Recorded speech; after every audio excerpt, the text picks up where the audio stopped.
This is today's business leaders. Actionable advice from real-world professionals. And now here's your host, Gabe Arnold. So today I'm excited. I have Alexander Brooks on with me, and he's going to share some things around one of my favorite topics, which is like automation and being efficient and solving those types of problems. And plus, we're going to learn a little bit about his journey. So thanks so much for being on today. Thank you. I'm glad to be on the show. Yeah, absolutely. So we'll start out with the one question I ask every time, and that is, when did you first realize that you were an entrepreneur?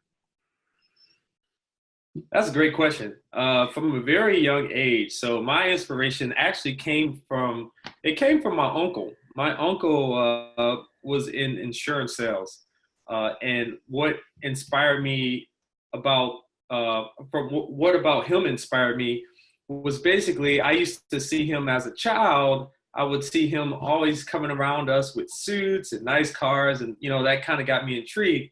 But a step further, what really opened me up to the world of being an entrepreneur was there was a time period where he let me use the lawnmower to cut the grass on the front lawn. He actually gave me this idea, or actually I had the idea to go around to different houses, knock on their door and ask, if I could cut their grass. And if they said yes, I would give them a price for the front. I'd put a package together for the whole yard. And then that actually turned into raking leaves in the fall and shoveling snow in the winter. So I had this whole clientele, when I was really young, of just going around the neighborhood and, doing these various tasks for people. So yeah, 10 years old was kind of like my debut into the world of entrepreneurship. That's awesome. By no design or intention, there's a reoccurring theme of everybody I have on the show that 90% of everybody on the show has done like door to door or done the neighborhood thing or gotten out there and made it happen that way.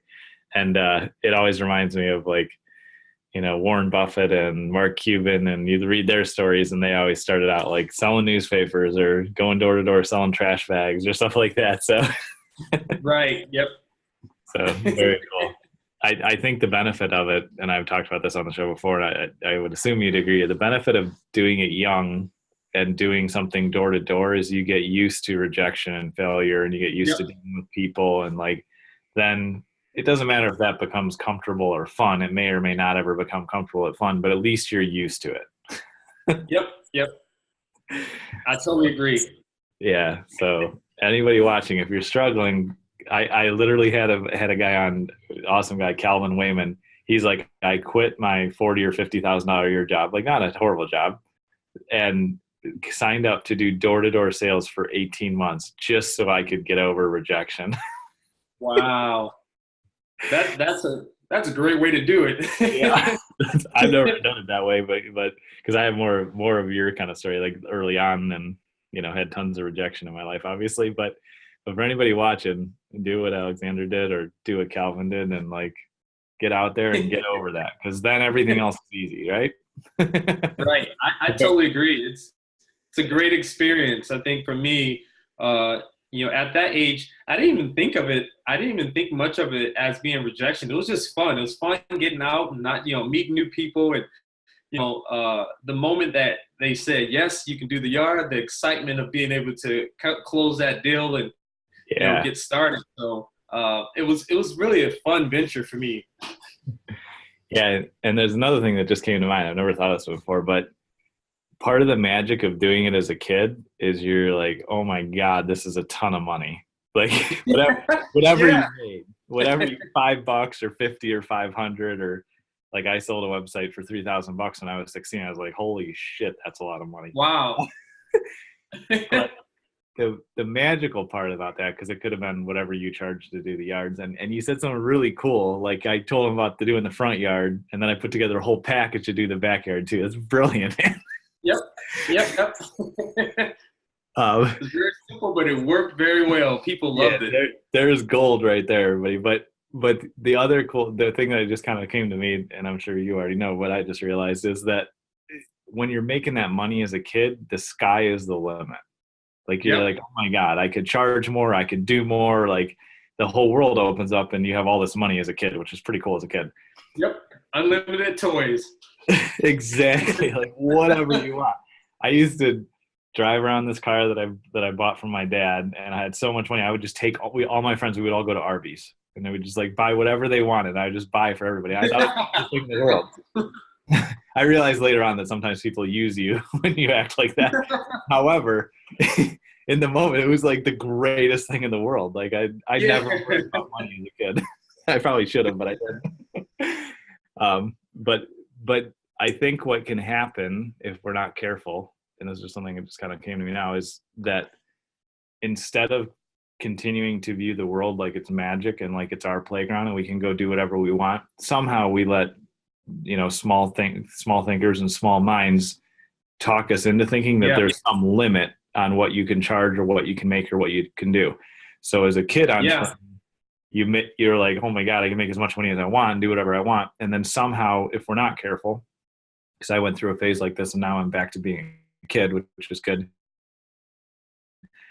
We just think like, oh, this job can only get paid this much, or you can only make this much or grow to this level or whatever. When in reality, it's up to you. You're the entrepreneur. That's why you became an entrepreneur, right? Yep.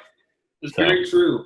That's one thing I've learned over the years is, when you think that there's so many examples. When you think of very expensive clothes, there's clothes that, shoes that cost $2,000. And, honestly, a lot of them are some of the same material as something that costs $150, But the thing is the value or the perceived value that you add to that product or service that, makes people willing to pay for it. As long as that the customer feels like it's that valuable for them, they'll pay the money if they have it. So, exactly. Or sometimes they'll finance it.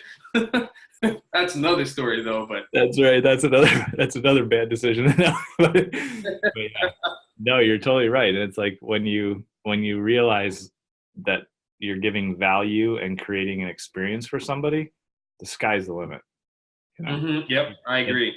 Or you can choose to be low cost and serve thousands and thousands of people. But it's just, we always need to remember as entrepreneurs, this is our world. We created it, and we can create and change the rules as long as we're living, in my opinion, within the principles of being good and ethical and serving humanity. With those I agree. With those as the core values, you can do literally anything you want. You could charge $1 million an hour for consulting if you want to. Go for it. That's true. But anyway, before we get way off track, so you start out and you have your uncle who, shows you the behind the scenes of how to look like and act like and dress like a baller, which is pretty cool. And you start your neighborhood service business. Catch us up to the short version of from there to where you are today. Yeah. So from that specific time period to now, there's been a lot of trial and error. I kind of jumped on the internet scene late. I kind of got exposed to it, because I grew up in Detroit, and being a part of the Detroit public system, a lot of things that other cities were exposed to, it took some time for us to get exposed to it. So I didn't really get on the scene of the internet till like 2006, like really being functional and understanding things. So 2006 was when I first started to get involved with just internet activity. I started with eBay. I had a fragrance company where we basically, once it sold, I had drop shippers on the back end that would ship it to wherever location it needed to go. So I, tried out a couple different models. I ran that business for a while. Sold home decor online, trying to think of some other things. And I really just tested out a lot of different small business models. But my thing was, I went to college, I finished, got my bachelor's in sales and marketing. I was fascinated with the software world, coming out of college. And I worked for a business intelligence company, jumping right out of, as soon as I graduated. And I enjoyed that process. I was still in Michigan, but I knew, after that job folded, I knew being in Michigan wasn't going to work for me, and being involved with the tech scene. So I knew I had to move, whether it was going to be California or Seattle, and I chose Seattle. And worked for a series of startups out here because my biggest goal was to see how companies do things right and see how companies do things wrong. So I got basically a fast track course of that. Working for a series of startup companies out here in Seattle, and I just thought it makes sense after working for those is that I start my own company. At my core is something I like to create, I like to build, I like to be in charge of my own. So I thought it made sense to start a software company. And here I am today. Nice. How long ago did you start the company? So technically, I started the company last year, day before my birthday. So my birthday is on the 23rd of May. I started on the 22nd and got the paperwork and stuff done. I didn't really. There wasn't any activity until late October of last year, and it was because I was going to school for a data science fast track. Well, partially through that program, I decided to jump out of that program and just start doing real world projects to fail, learn, and see how the process goes. So I didn't really get any activity until October of last year. So we're fairly new. So very cool. And I think you mentioned some really important things. And I've taken some of the same paths. That's kind of interesting. But you said you realized being in Detroit that you weren't going to be exposed to the right things, so you completely uprooted and changed your life. Yep. Moved somewhere new, and maybe you knew people there, maybe you didn't, but you made a conscious choice to move somewhere where you could be exposed to the right type of technology companies and startups and the culture. Not that you couldn't achieve some of that in Detroit, I know there's some tech stuff going on there now, but it's definitely changed. Yeah, you're like, where can I accelerate this, which is a huge. So to be successful in life, and especially as an entrepreneur, I think it's important to recognize that and be like, okay, I'm not in the right environment right now to go where I know I want to go. How do I change the environment? So I think that's huge. Yep. And then the other thing that you did, which obviously is very wise and is where you are today, is you're like, I just went to work for startups just to learn good and bad of what happened. And exactly. I have a friend who wrote a book called Paid Training, and that's what you did. Like, hopefully you made some money. They were startups, but you actually just went and like worked with companies to see like, okay, these guys are doing it right. These guys are doing it wrong. And then I also like just kind of the last piece, just to kind of reflect what you said there. You were in a course or something that you obviously had some value, but you're like, I can accelerate my learning. You realize at that point, I can accelerate my learning by just going and doing it. And having this awareness to know if you're at that stage or if you should stay in educational mode, and being able to cycle through those modes throughout your entrepreneurial career, I think is huge. So awesome job. And I just want to point that out in case somebody didn't catch that. That's the strategy behind what you did, which obviously has helped you and is working at some level. Absolutely. So Entreprov is how I say it, right? Yep, Entreprov, providing services for the entrepreneur. Generally. I love it. So tell us more about what it's about and how it works. I mean, like I just started to kind of check out the site and look at a little bit of this before we jumped on today, but it looks like it's right up my alley of what I love doing, like automating things, outsourcing or whatever. So give us some more info on that. Yeah, so Entreprov, we are focused on building predictive analytics tools and IoT solutions, which is like Internet of Things for businesses. You can kind of consider us a performance enhancer type company. We help companies improve their ability to perform. The way we do that is the predictive models help them, uncover trends and figure out what's really going on with the, data aspect of their business. And the IoT solutions is really focused on automation. We want to work with companies that are looking to replace manual tasks that just waste a lot of money and a lot of time. And we want to help them migrate to automating some of those systems and tools. So that's generally what we're focusing on at the current time. We want to ideally down the road be known for the company. Like if you're trying to make your business move a little faster or be more effective and efficient, we have the tools to help you do that. So that's our end goal. So where we're at now, our goal for this year is small, because since we build custom tools, we want to do a great job with a small number of companies. And as we pivot next year, we want to go after bigger companies, and obviously expand the customer base that we have. So typically the projects that we work on, they take anywhere from 6 to 12 months is kind of our target, just because it takes some time for us to understand what's happening in your business, what systems can be replaced, and the process of how we do that. So in a nutshell, that's what we do. Very cool. Yeah, that makes perfect sense to me.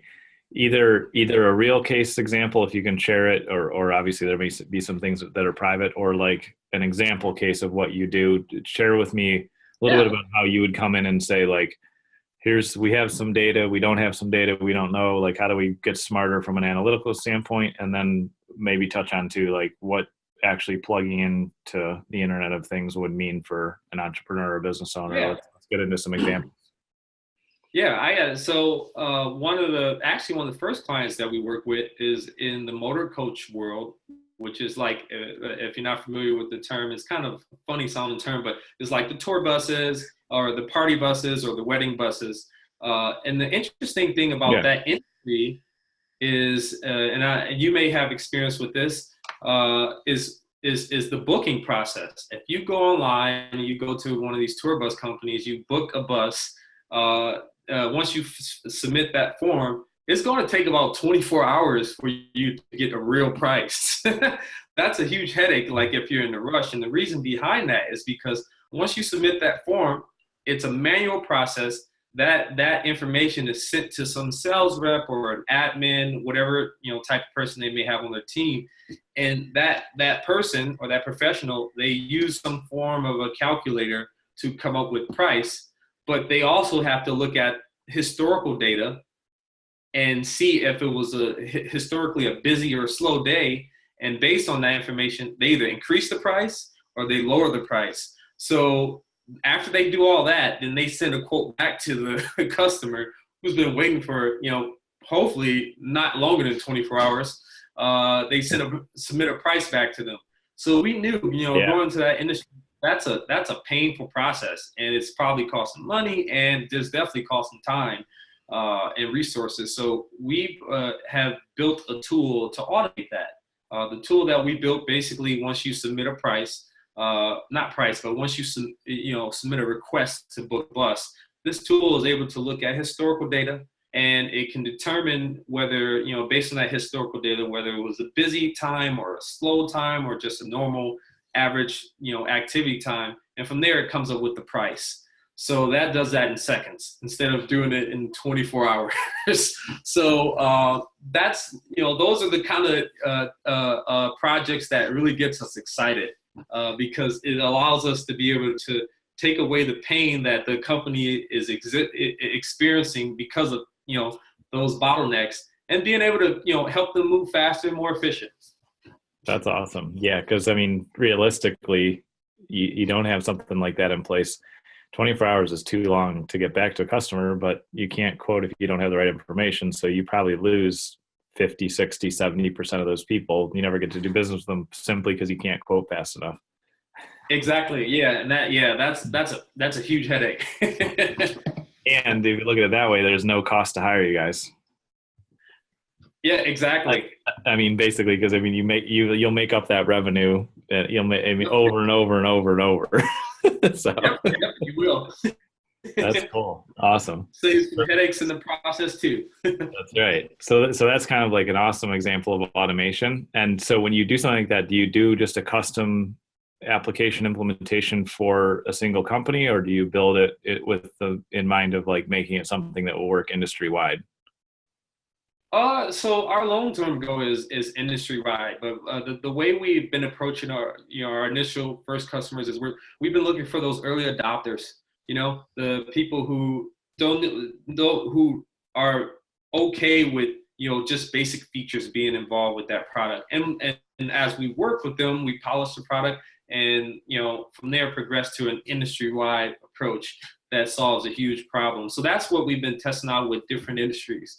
Motorcoach is one. Right now, we are just exploring and seeing what opportunities are in the insurance world, and a couple other industries as well, trying to see if we can find different challenges like that where it's an opportunity for us to be able to solve. So very cool. Have you ever listened to the Foundation podcast with Dane Cook and Andy somebody?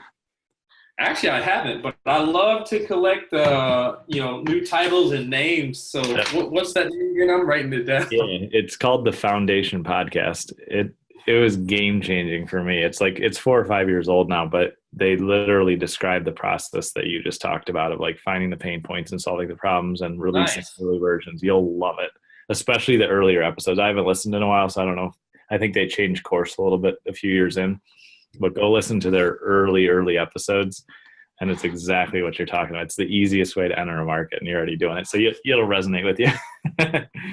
Oh, I'm looking forward to reading that book now. Cool. So that's like a way that you guys kind of implement software.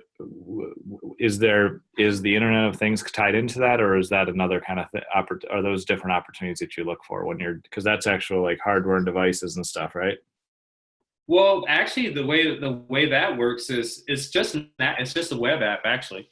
Oh, okay. Yeah, so it's a web application that once you're able to submit, you go online, you go to their website. Once you submit that form, it does all that stuff on the back end. Right. So I guess my question is, didn't ask it very well. So that's obviously like a software application for the motor coach industry. You mentioned earlier about the Internet of Things. Is that are those different projects, or do you get into hardware, or are those all the same thing to you? We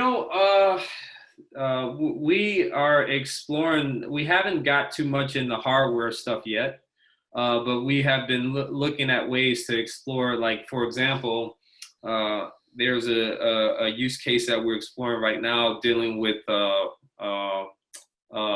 home appliances.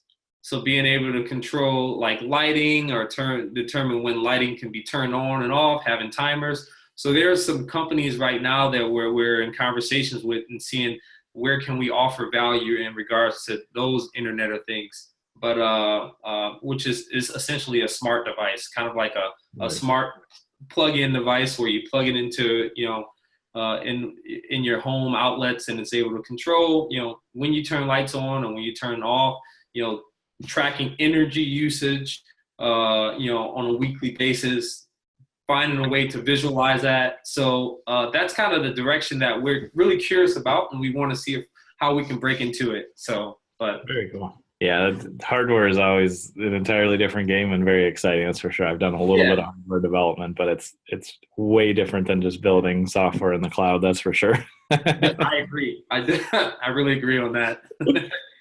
Not necessarily in that stream, but something that I really want, if you guys ever create it for me, is I would love Wi-Fi clocks in my house, because it would sync up and pull the time. And I'm sure I know there's some stuff out there, but it's the most annoying thing in the world to me to have the clocks around my house have a slightly different time, or the battery die, or anything like that. I would love to have a clock that was powered off of Wi-Fi and always the right time.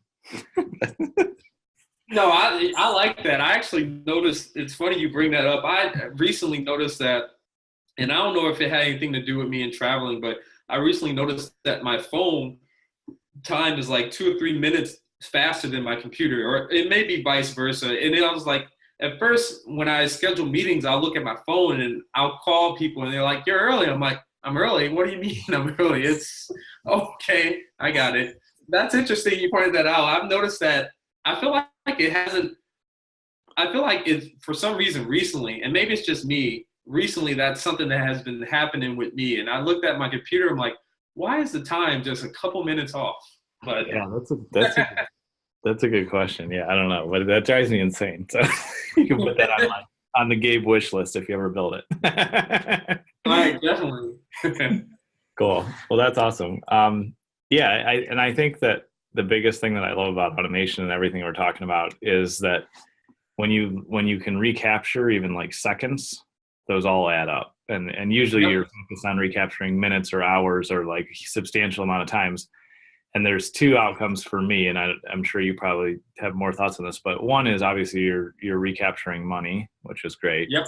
You're either not paying yourself or paying somebody to do something that shouldn't be done by a person, right? Yep, exactly. Or if there is some human involvement, you just drastically reduce it. So it's not like a 2-hour job, it's a 2-minute job or whatever. So that's one, but obviously economically, it's always a good idea. But what I think there's a bigger value than that. Like that's an easy selling point to me for somebody like you should automate because I can save you 50 grand or 250 grand or $1 million this year, or whatever it is. In gain productivity, gain sales, like there's all that stuff that's good. What's even better to me though is the mental space I get when I automate. Yes.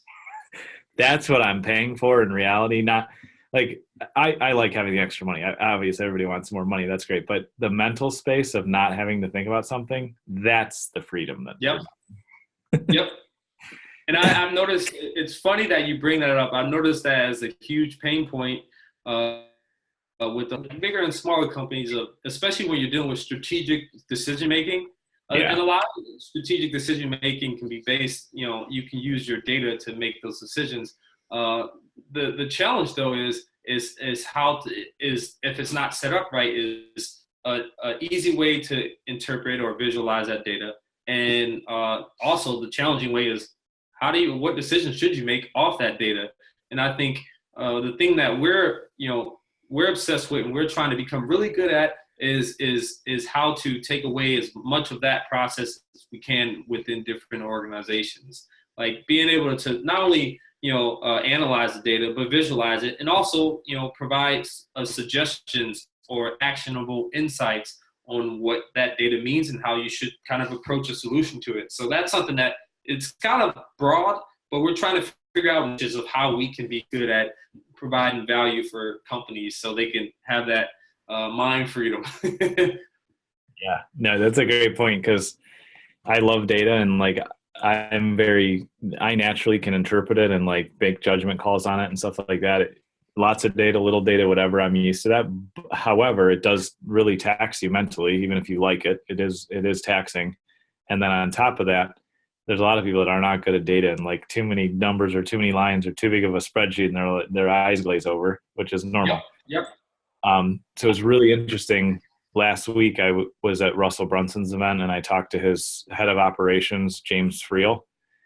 And to give you something that came to mind, he said, because I asked him, I'm like, we're really growing a lot this year and we want to scale up. And I'm like, here's the things that I'm afraid of, or here's my concerns that like, I'd love your input because he has a huge team and a huge company that he runs for Russell.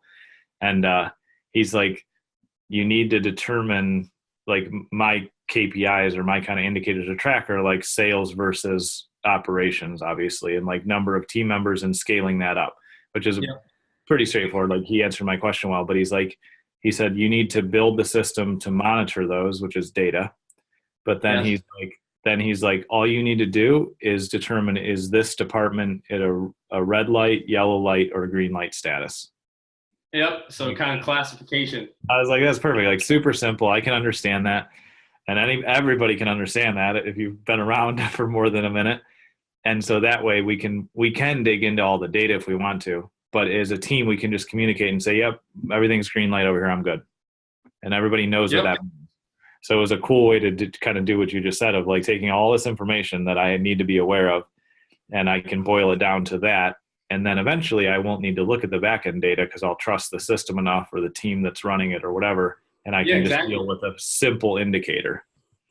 Yeah, no, I like that. It's very simple too. And that's what I've learned. Most of the insightful, wise things that I've learned are just super simple, or people distill it down to the fact where it's like, oh, that's what it is. But yeah, that's a great point too, because all the data in the world is only useful if you can make it actionable or it gives you peace of mind or whatever it is. So exactly.